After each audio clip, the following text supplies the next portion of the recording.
welcome back to the mic, guest. How you doing? Ta-da! I'm back again. Yes, I'm good. I'm good. How are you? Doing well. There was some exciting. Did you do the tournament? Were you competing, or did you go straight into commentary? I tried several times. Yeah, in the pods. And I am here. So you know what? I think that'll speak to the experience itself. But no, I tried several matches, had a great time, and moved forward in a couple, just never could make it into the top 32. But for me this entire weekend, it hasn't been about that. It's just been really getting to know everybody and watching, everyone in person and finally say, here, let me show you a deck by doing that. Because we can have an event of this grandeur and style. So it's been really fun, even if I didn't make the top 32. Yeah, 100%. I mean, I've just been really enjoying just messing around competing. We're doing like little pods here and just getting to see everyone's kind of like little flavors that they do with the decks. We've definitely had some people that are going with the tried and true meta decks, but then you get a lot of like random little surprises and different things here. So we do have our competitors here. The first one is gonna be Steveram. Steve is coming over from, you can see it on the logo, he's blending into his background. He is from Team Impulse and has actually made it into the top 8. We do not have a contingency plan if he wins his own prize pool, but we do have a pretty solid deck in ahead of us. This is a good stats-focused deck. You see Darkhawk, you see Legion, you see Cosmo. We're probably going to have Chaos second way around. He is going to end up facing, turn page now, thank you, Magical Book, RoccoSocko, who's coming on down with another familiar list, a very green and mean style deck. Leech, She-Hulk, but no Moon Girl in this Hulk deck. Our opponents are getting ready, matching up, and we're going to have that on screen right now as we dive into the match. Yeah, RoccoSocko's wonder. I mean, he has a very tempo-focused high evolutionary deck. RoccoSocko actually the one that knocked me out of the tournament in the last round. Just a really, really great player and has a nice game plan with this deck. Early on, just getting the Sunspot, the Misty Knight established, using armor in case his opponent has Killmonger or anything like that to cover his 1-drops. And then you have that ever-looming presence of Leech that can just come down on turn 5 and say, hey, you know your game plan? No, we're not going to do that. None of your cards are going to do anything the rest of the game. And I love just the simple understanding of if you are even going to play that style of deck, you have 2 1-drops. What is your priority order? You see a lot of people who love to run, for example, Sunspot, Nebula, understanding that Misty should go first, feed second into Sunspot, draw or not, doesn't matter, because Nidavellir doesn't matter either. Magic comes on down, turns it into Limbo. We're dealing with 7 rounds now. Well, are we? I mean, we have a Legion mirror here, so either a player can turn off that Limbo on turn 5 or turn 6 if they so choose. And we did have a Zabu coming down. Very interesting from Steve not to snap. I think that snapping on Zabu is really important. And Oscorp Tower, but it's turn 4, correct? So the Oscorp Tower it's not going to flip. A very scary flip. I know. I saw it too. Like, oh, wait, they're going to lose this one. Nope, not at all. Not at all. As I'm looking on through, I'm trying to look at all the negations and how the different pairings are going back and forth, looking at the fact that we have Steve rocking that Luke Cage, which is going to be so critical against the evil, evil Cyclops, as strong as it is when we see Darkhawk dropping on Xandar on the left with Cyclops, for now at least, reducing down that Iron Lad. Yeah, the Darkhawk going up against a Limbo deck can be a little bit... Mike. I got to get the mic cut. Is yours cut too? Hello? I think yours is cut too. No mics. Cool. Oh, awesome. So we do have a Darkhawk deck going up against Magic can be very annoying. Obviously, they do have ways to turn it off, but pulling away a additional 2 power from that Darkhawk with the extra draw towards the end of the game. But obviously, you can fill it back up with Darkhawk here. Interesting to see how we're going to move forward here. No Legions coming down potentially from this side. Ooh, boy, sorry, we're looking at a tech situation on the back here, but all's good, all's good. Now, drop it on down into Xandar, take away everything. Let's wipe the board clean with that Legion on the very next turn, because I believe we are in that registration right now. Heading into turn 6, we're looking at, is that Legion going to be important for Rocco with a Jeff that gets pulled? A little low on the power side. Little low on the power side there, and Steveram I think did a really good job of managing his hand so that that Leech was pretty ineffective. I mean, the Cosmo's going to go away, but I think that honestly the Cosmo might hurt him a little bit more than help him. Losing the Korg hurts a little bit. Losing the Enchantress not that big in that matchup, and the Shang-Chi getting drawn after the Leech goes off can be huge if Rocco chooses to play the She-Hulk out this turn, because it's going to be a nice, juicy target for that Shang-Chi to pick up a bunch of additional power towards the end of the game. I do see a world in where we could see Legion also hitting Xandar on turn 7, depending on where you've got extra power that you drop on down. Now, that could pay off pretty well. Let that Sunspot scale incredibly high, drop Legion and She-Hulk together on turn 7, and just get a little bit of reinforcement to show threat to Oscorp. But like you said, Enchantress at a 3-5 stat line, not a bad thing. 3-3 Cosmo, not a bad thing. Let's just pop down the stats, and that's the direction Rocco's going. Skips the turn, let Misty and Sunspot do their thing, show threat without needing to show threat. Oh, 100%. That She-Hulk looming in the hand with 0 cost, able to get dropped down anywhere, and Rocco did do a wonderful job of getting rid of priority. So even though the Shang-Chi might have gotten leached, as far as he knows, being able to just know for sure that She-Hulk isn't going to get sniped no matter where it gets put is pretty darn important. It looks like potential for a Legion to come down middle, which is going to turn off Xandar and Limbo. Maybe get enough here. Interesting to see what Rocco plays on the other side. Drops the stat bonus out of the way. The Korg flips on the left-hand Oscorp. You got the She-Hulk on top of it. It's going to be only 14, depending on where you see Misty Knight land. Jeff into the mid, but it's still going to feed over into Steve at 2-1. Very close. There were so many different ways they could have played that line. It's one of the things I love about Sunspot in particular, because you have that flex option of saying, I don't have to tell you anything about my hand right now. Let me just get free power and not have to worry about it. Yeah, just juice up my board for free and let my opponent take priority. Let them play their cards out first, and maybe we can react to it. Very interesting play there. I think Rocco kind of only giving up 2 power. I would be really shocked if no one's going to snap on TVA. No, man. I feel like one person must have a advantage here, but it looks like they're just going to stare it down. Obviously, Magic can always loom and be there, but yeah, especially with Zabu on 2, no snap is very, very interesting going into the TVA. Nothing going to be wrecked. I don't think that's going to be worthwhile. So Valid to Hand's pretty much a dead location, but Iron Lad hopefully pulling something of value. There's your Cyclops. On curve, nothing's going to happen. Iron Lad's going to pull the Rock Slide. So now you've got the threat of an over-the-top, maybe Darkhawk to drop on 4 in an unknown location. No matter what, even if you float light, you can't leave TVA alone. So this is a really tough call. Do you move? What would you do? Would you move Jeff and play big and just hope for the best, or do you just call it a day? I'm running here all day if I'm RoccoSocko. I mean, the looming threat of especially a rock-slided Darkhawk is so terrifying when you're going against the TVA. One of the best TVA cards in the entire game, honestly, especially with the Zabudan. You can even maybe sneak in a Korg with it or something like that to do a lot of damage. If I'm Rocco, I'm you know, packing my bags and getting out of here. With only a High Evolutionary and Armor to get down, maybe you move the Jeff middle, throw the High Evolutionary left, and if you're looking at it, that would actually win the game, but it's really, really hard to make that call or try and go for that with you know, top 8 on the line here. In such a heavy turn 5 focus deck, both players obviously playing Legion. You've got Leech on one side. It's a little bit scary as Rock Slide drops onto the left hand with the Valley of the Hand. Armor comes over the top. No reduction. You didn't move the Jeff and still hold on.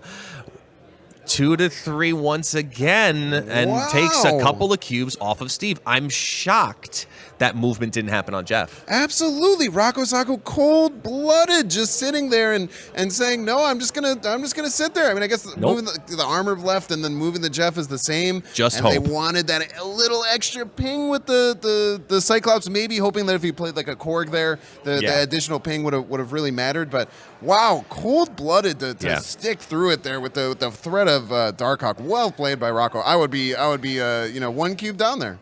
Yeah, Sakar giving a nice feed off the bat. We've got 3 rocks already tossed into the deck on turn number 1. An Altar of the Death with a card already down is a nice head start, because that's going to make it very easy for Steve to decide how he wants to choose and mess with his priority, because we could, keyword, we could see a lot of death if Legion gets played down there too. Oh, babe, both players having Legion with a location like Altar of Death is really wonderful. Sakar, I believe, works again now with Altar of Death, which is probably a little bit better for Rocco if he can manage to get those giant cards in his hand with She-Hulk and Hulk, just playing it out over there into Sakar and trying to rip some of these out of the hand. Daily Bugle giving Cyclops and Rock Slide to the 2 players. Neither should be too big of a difference, but always nice to have a resource. I'll take anything at this point as I'm looking at understanding that both of them could undo and do. So going into the next turn is going to be the defining moment for both players because of that double Legion possibility. They could say, whoever's going to do this and goes second, you're going to control turn 6. So right now you've got to decide. You've got two Cyclops? I like Cycli. I like Cycloply, that's fine. Going down, and I like the Luke Cage play here to control it, unless if we see a retaliation on no other rock. I'm interested to hear Rocco's. I'm interested in Rocco's thought process with not playing the armor middle there. Yeah. Maybe he feels he can take advantage of Altar of Death, but seeing the Korg there, maybe he's just totally planning on playing the Legion out early, or maybe just hoping to draw magic like what's happened there, because you know, the Korg sitting there in Altar of Death, I think armor was the only way he was going to be able to get access to it, which to mitigate is really it. interesting. Yeah, try and control it out that way and say, I'm not going to let you have more mana because our decks, in many ways, are very similar, so I don't want you to have an advantage. I'm just going to say, let's just play our actual game here right now. And he didn't. And coincidentally, neither player has taken advantage of it yet, I don't believe, either. No, they've just been staring at it. The Korg's just kind of been vibing there in Altar of Death, just all by himself. I think a Leech is coming down from Rocco, so if Steveram has the fear of Leech in his heart, which it seems like he does, to get it out before the Leech. Yeah. Very, very impressive play there. Very, very hard play to make sometimes. Usually you do want to play the Rock Slide early because then you're getting an additional chance for your opponent to draw a rock next turn. But just knowing, you know, my opponent has Leech, I don't like that card. He's mean and he's very scary, and I'm just going to get my my Darkhawk down and let him vibe. This is a big moment of where open deck lists in these types of tournaments are so important, because I know Steve, he's got a piece of paper next to him. He says, this is the entire deck I'm going up against, and there's nothing else in his deck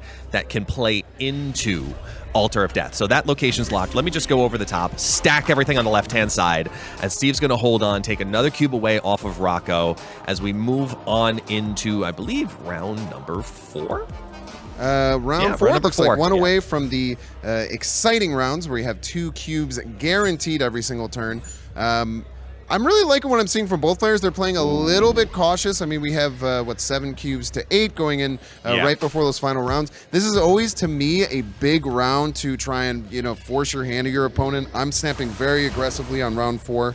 Try and either get my opponent out of the game or get them to you know, push in before we're forced to go into this level, especially if you have any level advantage within your hand. Yeah, and I'm looking at how Triskelion has decided to treat both players right here. You see over on the top of the board, you've got Rocco, who pulls out a Deadpool, Silver Surfer, and a Agent 13, a lot of low end, but then you look on the opposite side. Oh my gosh, boy. the Spider Ham hitting the random Infinite from Triskelion. Random Spider Ham hitting a random Infinite on a Sinister London game where you can get 2 20 power pigs. Absolutely insane. I think this is probably going to be a retreat. I don't know, man. I would too. I mean, right now, here's how I'm looking at it. If I'm looking at Steve, I've got a 620 pig. I don't care about anything else except filling my whole left-hand side.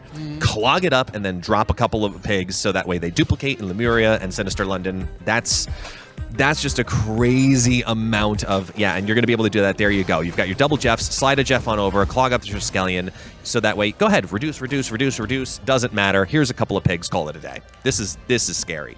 And if I'm Steve here, I don't think it looked like Rocco pulled the Legion, but with no priority, you can't Cosmo left, but I think that trying to Cosmo to try and stop the Legion coming left, if I was on this side of the board, I would be completely expecting a Legion to come left, because you know that they do not want to see that 20 power pig come down. But we're just going to Legion right on top of the Cosmo. And have hope at the same time if that can go all the way onto the far side. That's a nightmare. There it goes. There's your Triskelion. Get rid of the Sinister London, and everybody ends up with full cards. It's a wild card. Make your own district decks at this point. What do you do when there's this much randomness going into the final turn? It's wild. I mean, if you're sitting there and you're RoccoSocko, you're saying, my opponent is going to play the pig, dude. Like, how are you not going to? Yeah. I think it was a misplay to play the Legion over there on the right. I mean, you know, maybe he was just so sure that RoccoSocko was going to make the same play. He says, hey, I'm just going to get my 16 power now if I'm not going to be able to do that next turn. But man, that is a hard decision to do there. And this is a hard pig to swallow, because right now there's nothing you could do with that pig that really stands out. You're looking at your differentials on the board. You're looking at 7, 10, and 1, and you've got 2 movable pieces. one pig I don't think is going to be able to do it in any location. You can't take advantage of Warpath to its full potential. You've got an Abomination who's really just like pig light at this point.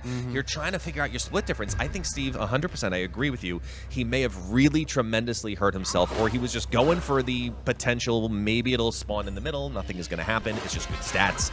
It was a tough call, as there they go. We're going to see some sliding over Jeff's. Hulk on the left-hand side goes over the top. There's the pig on the right. He can only steal the right, and Rocco knocks out another cube off of Steve.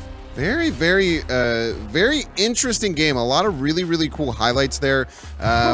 Yeah, I feel like Steve is probably going to really hate seeing that Legion come down. But again, I mean, you must know if your opponent has the Legion, they're going to be making the same play and just trying to get as much as you can there. But that big Hulk, man, being able to play a 6-16 on the final turn is really, really scary to be on the other side of. We got a light Korg. Once again, he likes this Korg in the middle into the Blind Oblivion. I don't like to play into the Oblivion so much. I try to play it secure, but it's paid off in the last match as well with the Altar of Death. He's going to continue that up with Luke Cage also into the middle. Try to maybe clog up a little bit on that Grand Central just in case, but you do have a Cyclops just for power to battle it out. It won't reduce anything, but just to kind of even it out with one card. Another really interesting thing here, again, anytime that Legion, especially when Legion's on both sides, you have to consider, what locations it's going to be targeting. If I'm Rocco, I'm looking at that Grand Central, and if I end up top decking a Legion or getting it by turn 5, playing it out there thinking that I have the bigger cards than my opponent, I'm going to be doing that all day and dump out my hand and make my opponent deal with it. Yeah, if he can pull them out on the next 2 turns, maybe get a Cyclops for free that way, maybe get a She-Hulk for free that way. It will still register through, but it doesn't matter. It's not going to happen anymore because he dropped the Cosmo down instead, so nobody has that flexibility. And the only place Legion now matters is if you want to make everything Limbo, to open it up for turn 7. Not even, because Iron Lad came out, and we got doggos all over the place. So Legion, a complete non-factor here in this game. Can't even go over there on the big house. He is not allowed to go in. But a Darkhawk coming out middle, he's really, really forcing the issue middle. Maybe hoping that with one of those jammed, he can find one of those lanes. When you're going against these She-Hulk, and Hulk decks. Oftentimes, unless they're doing that big skip turn, they're only going to be playing like 1 card per turn towards the end of the game. So maybe that's what they're looking for. Little bit of a drop on down. It's going to pull the Legion behind there and the High Evolutionary behind our Cosmos. Nothing's going to happen. We're just going to do some draws and think, is Jeff going to move or not? Because you have a lot of uncertainty from Rocco's side of the board. Is Jeff going to move? Yes or no? Where does the Misty Knight actually land her extra power? Does the Sunspot go up? And if so, how much? So if you're Steve with all of that, are you crying yet? It's scary. It's a lot of things to look at, right? I mean, that giant middle location. Obviously, Steve doesn't know that the Hulk isn't in hand, juicing up power every single turn. Rocco does know that, and you got to be looking at a 12-point deficit. Maybe it goes down to 10 once the Darkhawk with a draw next turn, but it's going to be pretty tough. And you also got your Sunspot. If you're going to invest into it, your opponent has a Killmonger in the deck that can be coming down, and no armor in sight for Rocco as well. Yeah, I think Steve's trying real hard to figure out, can I overpower the top? I'm banking on Jeff moving. It's a little risky because there's your She-Hulk only for 17 in the mid, just for a little tiny bit of power. And we go to turn 7 now with a Rock Slide Shang-Chi. You know what? I'm not feeling too good about it. This Killmonger hurts, too, because he's going to ping off his own Korg, actually making it so that our opponent doesn't have to play anything. You got to think the Jeff's moving middle, though. I mean, I don't think you can leave that up to waiting for your opponent to Killmonger. So it's like, the Jeff goes right. Goes for the extra insurance. Yeah, and extra insurance in the big house. Get rid of the Sunspot with the Killmonger and the Korg and the forehand side. Out of all of the stacking that was happening in the middle, it doesn't matter. The beef up of Jeff at the very end is just enough to hold on and take Steve down to his final 2 cubes. I gotta say, I think Misty Knight's a well-balanced card, the High Evolutionary version, but if it is not the most infuriating card to go against, you never know where these little extra pings of power are going. You sit there throwing your hands up into your head, like saying, like, oh my gosh, of course, like it finally lands on this Jeff, or of course it lands on this Captain Marvel at the very end, letting her jump across. An Elysium and a free Limbo. If there's any moment that either of these players is currently smiling big, it's right now, because you have 3 different ways to Sunday to figure out, how do I want to mess with this game. we're revisiting that idea once again. Who goes into turn 5 with priority? You want that priority on turn 5 because you control the rest of it. And once again, our friend Sinister London's back. What a set of locations here. Elysium, Limbo, Sinister London. Everyone is salivating, wanting to have these locations. You know, every time I play, I get Sanctum Sanctorum. I got Altar Death all over the place. Yeah, man. There's Korg 1, there's Korg 2, there's Darkhawk 1, and Darkhawk now protected underneath that armor. Very interesting here. The double Darkhawk is great, especially knowing that our opponent doesn't have an Enchantress, any way to really, really affect it. So it is one of those really nice positions where you can just throw it out there. With 2 Darkhawks, though, your own Enchantress starts to become your own worst enemy some ways. Maybe he's able to find a Cosmo or something like that. And another Jeff the Landshark coming out on Sinister London as well. Board space might become an issue, as it often does with these Elysium Limbo games. And the choice to get rid of the duplication here, I'm not going to lie, I'm a little surprised, but they still have the movement of the double available Jeff, so they can build into that lane with one big oomph at some point. But we still have, as you see, he top decks on turn 5 that Legion. The downside is that going to ruin that lane with too much power? Sometimes you just overstacked it, because Elysium now everything's for free, and Leech says, I don't care, get rid of everything. Yeah, I don't like your hand. Please make it do nothing. Everyone can play all of their cards. But it's She-Hulk free. and Hulk. She-Hulk and Hulk coming down. What is our Hulk at? It looks at 18. Yeah, 18. Enough to get over the top left. That is something that's really, really hard to deal with on this side. I can't even imagine what's going on in your heads to try and figure out the best way to deal with this. It's like a triple New York game, you know? Which, let's just be honest, probably one of the scariest moments in Marvel Snap is a gosh. triple New York game. But I'm very confidently going to say that we're probably going to see a lot of cards get dropped here, and there's so much that can happen. We've got everything down on 3 costs. He hasn't done any Jeff movement, so he's not showing any potential force or threat that way. I'm sitting here doing math, and I'm sitting, if I'm Rocco, do I have enough to say this will work on the left and I don't have to worry about the right either? He's in a tough spot because Steve's on, no matter what, Steve's up against the wall. He's got his 2 cubes in. There's nothing else that he can do. It is what it is. But we're about to find out. He's making his final calls. Here we go. Move a Jeff. Move a Jeff. Drop down over in the Iron Lad into the center lane. The Iron Lad pulls the Rock Slide, which is going to beef up that Darkhawk Both 2 of times. them. 1, 2. Everybody goes on up. Enchantress for huge stats in the center. Shang-Chi down for stats on the center. Killmonger for stats over on the right-hand side. Hulk is going to drop for 18 in the first Elysium, who's going to just end up short currently, but that rock is just there for decorative measure. Do you smell that? It smells like a delicious casserole to baby. That is me. fantastic. Very, very well done. What a game. Oh, man, dude. Those What a games way to are stressful. Turning off not 1, but 2 limbos that game to push it out. Back against the wall, but able to continue the set on to, I believe we're going to round 8 here, round 7 or 8. 7. Yeah, round 7 right now. Round 7. And Steve's hanging on. You know, he's got to do this 3 more times, though. And that's a daunting task. We've seen it happen in these tournaments, but it is a daunting task nevertheless. By the way, thank you for grabbing the softball that I threw. That was fantastic.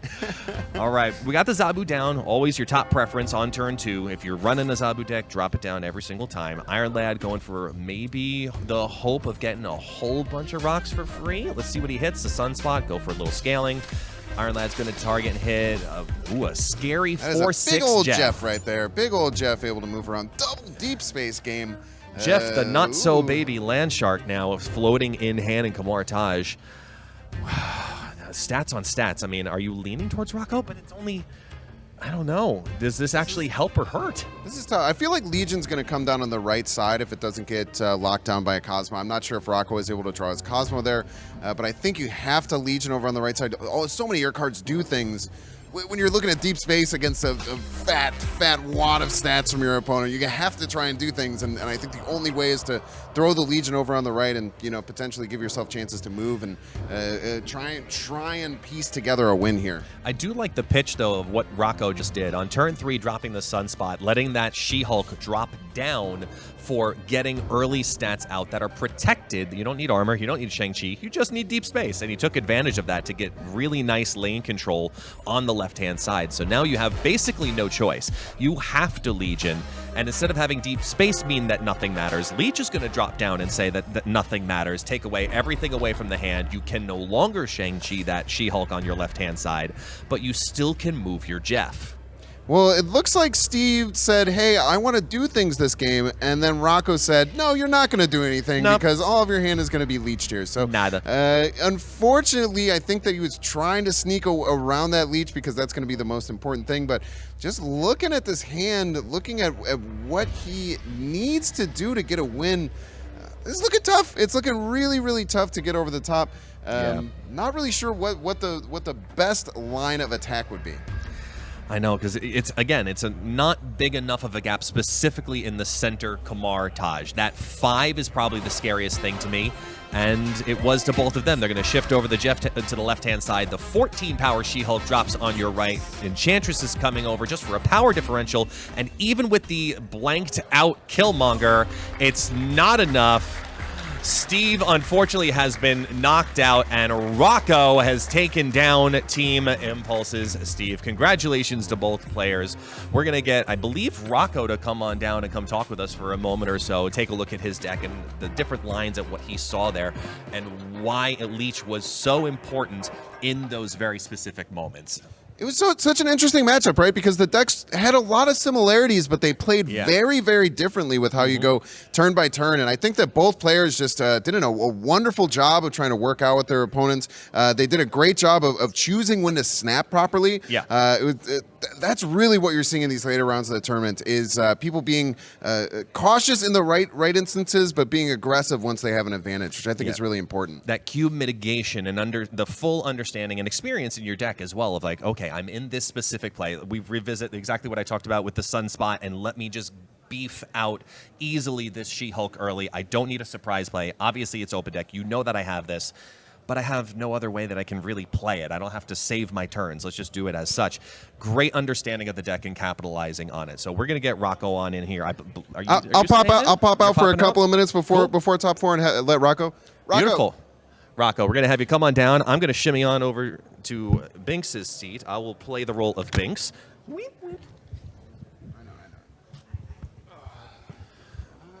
Rocco, first off, GG. Well done. A very fantastic match. We battled each other earlier with a very different deck, so I hadn't gotten a chance to see the deck that you were playing today. And I will say, watching the two of you go back-to-back on that was very, very interesting because a lot of the deck similarities were those early game plays, but the way each of you could play your lines on turns 5 and 6 were drastically different. What were some of your thoughts that you were going through at different moments that were standout moments for you in that battle? Definitely in the last game, I made a miscalculation because I knew the limbo was already on turn. Natural limbo was already on turn in the middle location. Then I misplayed. I should have played either Cosmo first and Sinister London, so we at least copied to the left, or I should have put Cosmo to the left to stop the Legion play, which then he turned it off and then was able to put out a huge amount of power. Yeah, we saw that was a really scary moment of getting that Legion to double land. Maybe he was going for the double stats. We're not sure. I'm going to talk to Steve later. I want to find out because that was such a key moment of disabling that Sinister London because we know he had that 620 pig that you turned out earlier because the amount of randomness in that one Triskelion or multi-Triskelion game, it was just nonstop entertaining for us to watch too because we're sitting there going, but wait, you know he has this, but now wait, does it even matter anymore? Because now it's so close in all 3 lanes. And it was a really fun match to watch. And each of you had very unique obstacles. The biggest compliment I was given, and third time I'll say it, I apologize, was that Sunspot early, let it shrink down. You had deep space available and capitalize on the easy deep space that way. And Steve kind of bit into a trap that way of putting Legion down to reopen it back up. It was a great opportunity. Tell us about that deck, and one of the things I said in the beginning of the match was no Moon Girl on a She-Hulk plus deck. Why not? So in the original version of this deck, I actually was running Moon Girl, but I found that I wanted more control over the lanes, so I figured with Leech, it allows me to protect my Limbo, so I can shut off if they're holding, say, a Storm or their own Legion or a Scarlet Witch. Then with the Legion play, I can shut down that, make sure that my turn 7 will go through, and I can do a safe soak with Sunspot for 6 energy. Nice. And most of the time, the Moon Girl is primarily for a She-Hulk. Correct. So if I don't have a She-Hulk, then I don't feel like playing the Moon Girl. But with Leech, if I know, okay, I'm winning, I can soak. I'll put it down, and I can just draw my Hulk if I'm absolutely need to. away. Yeah. I mean, She-Hulk, granted, she's one of the most plug-and-play players, characters, I should say, in the game right now, and it's really interesting seeing her meta kind of re-rise a little bit. Even with a small adjustment to her, it doesn't matter. She's still an incredibly relevant card, and I just want to say, after watching that battle once again, you guys did a fantastic job. GG's to you, good sir. Congratulations. You're moving on for a chance at that giant. It's now, thanks to the donations on Felicity's channel, over $1,700 prize pool to pull from. Kudos to you, good sir. Thank you. Y'all, we'll be right back.